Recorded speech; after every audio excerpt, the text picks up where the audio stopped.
ఇక ఆ తర్వాత ప్రీమియర్ అగ్రి ఫుడ్స్ ఎండీని కూడా ఇదే ఢిల్లీకి పిలిపించారు. ఈయన కూడా అక్కడికే వెళ్ళారు. ఆయన పేరు జగ్మోహన్ గుప్తా వెళ్ళారు. అతన్ని 7 రూపాయల లంచం అడిగారు. 7 రూపాయల లంచానికి అతను ఒప్పుకున్నాడు. జగ్మోహన్ గుప్తా ఒప్పుకున్నారు. ఒప్పుకున్న తర్వాత వీళ్ళిద్దరికి డీల్ కుదిరింది. ఆయన యాక్సెప్ట్ చేశారు. ప్రీమియర్ అగ్రి ఫుడ్స్ ఏదైతే ఇప్పుడు మన అభియోగాలు ఎదుర్కొంటుందో ప్రీమియర్ అగ్రి ఫుడ్స్ అండ్ టీటీడీకి కూడా కాంట్రాక్ట్ సెట్ అయింది. దానికోసం ఇక్కడ ఎవరైతే చిన్నప్పన్న ఉన్నారో చిన్నప్పన్న తీసుకున్న లంచం, జస్ట్ ఈ డీల్ కుదిర్చినందుకు తీసుకున్న లంచం 50 లక్షల రూపాయలు. 50 లక్షల రూపాయల తర్వాత ఇక కల్తీ నెయ్యి ఇదంతా జరిగింది 2022 ఏప్రిల్ మే ఈ 2 నెలల్లో జరిగింది. రైట్, అలా వాళ్ళిద్దరికీ ఓకే అయింది.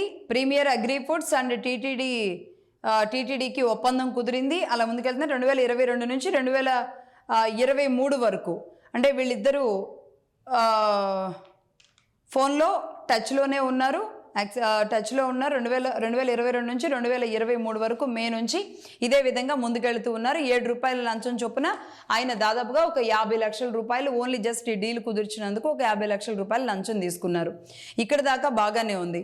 తర్వాత 2022 నుంచి 2023 మధ్య జగ్మోహన్ గుప్తా నుంచి హవాలా అంటే ఈ 50 లక్షలు కూడా ఒక రకంగా హవాలా మార్గంలో రకరకాల రూపాల్లో వాళ్ళ అకౌంట్ నుంచి వీళ్ళకి అమౌంట్ వచ్చినట్లుగా గుర్తించడం జరిగింది. ఇదంతా సిబిఐ గుర్తించడమే.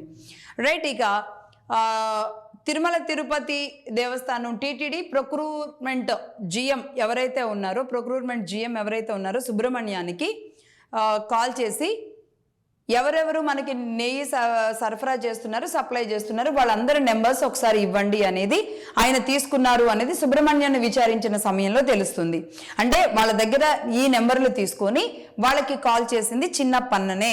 అంటే ఈ నెంబర్ నుంచి మాట్లాడిందంతా కూడా అతనే. ఆ తర్వాత ఇదే సుబ్బారెడ్డి గారికి Pamil Jain, Bolebaba dairy director Pamil Jain call చేశారు.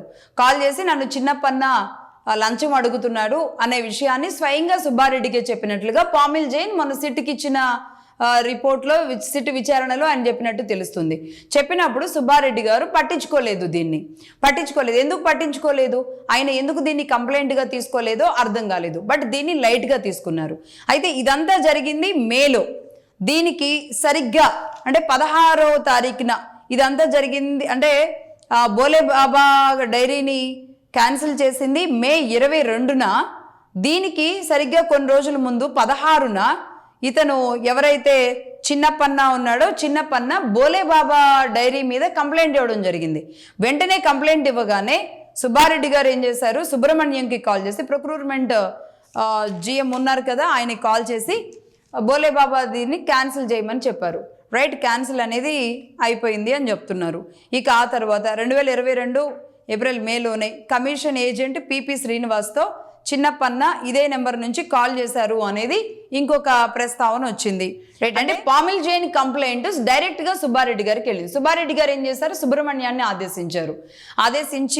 ఆదేశించిన దాంట్లో అంటే సుబ్రహ్మణ్యం ఫోను తీసుకొని సిట్ విచారించిన క్రమంలో సుబ్రహ్మణ్యం దగ్గర ఏముంది అంటే PA2 చైర్మన్ అని ఉంది. PA2 చైర్మన్ ఇదే నెంబర్ మీద ఉంది. ఎవరు మాట్లాడేవాళ్ళు వీళ్ళతో అంటే చిన్నప్పన్ననే మాట్లాడేవాడు అదే నెంబర్ నుంచి. ఇదంతా బాగానే ఉంది. మొత్తం లంచం అడుగుతున్నారని చెప్పిన తర్వాత 2022 మే 16న చిన్నప్పన్న ఇచ్చిన కంప్లైంట్ని మాత్రం సీరియస్గా తీసుకుని విచారించమని చెప్పి వైవి సుబ్బారెడ్డి గారు ప్రొక్రూట్మెంట్ జిఎంకి ఆదేశాలు ఇచ్చారు.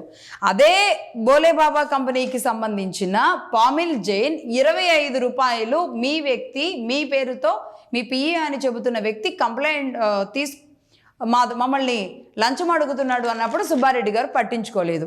సో ఈ తతంగం ఇలా కొనసాగుతూ ఉంది.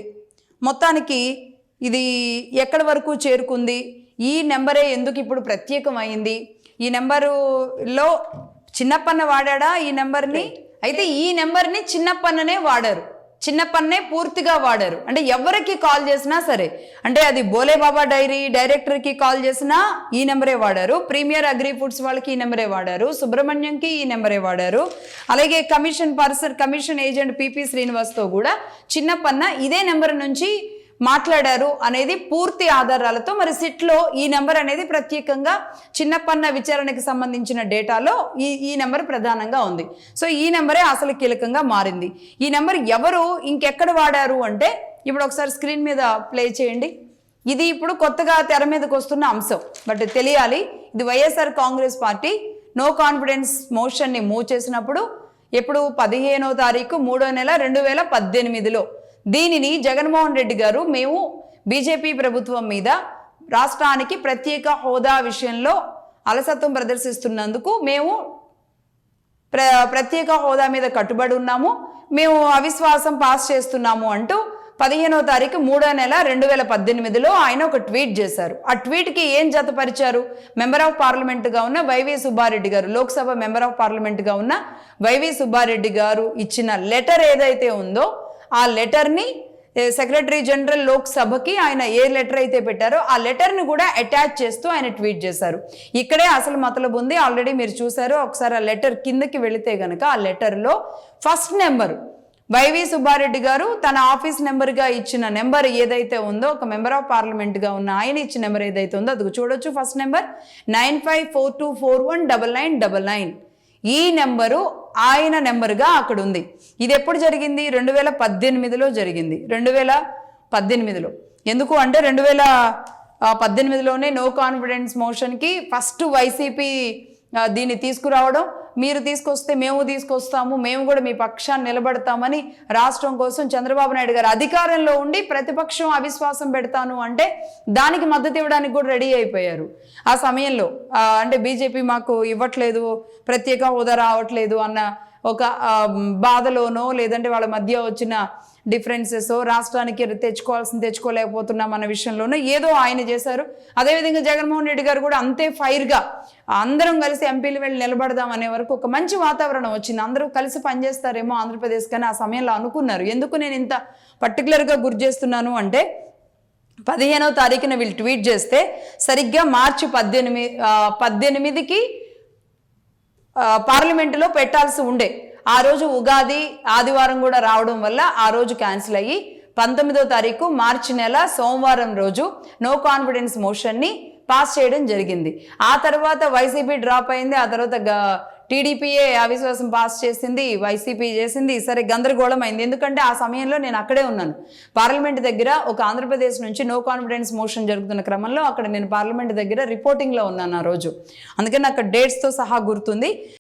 మన నగరాలు పట్టణాలు ప్రగతి బాట పట్టాలంటే బీజేపీని గెలిపించండి. కేంద్ర ప్రభుత్వ సహకారంతో మున్సిపాలిటీలు, కార్పొరేషన్ల సమగ్రాభివృద్ధి. ఇది తెలంగాణ ప్రజలకు మోదీ గ్యారంటీ. కమలం గుర్తుకే మన ఓటు.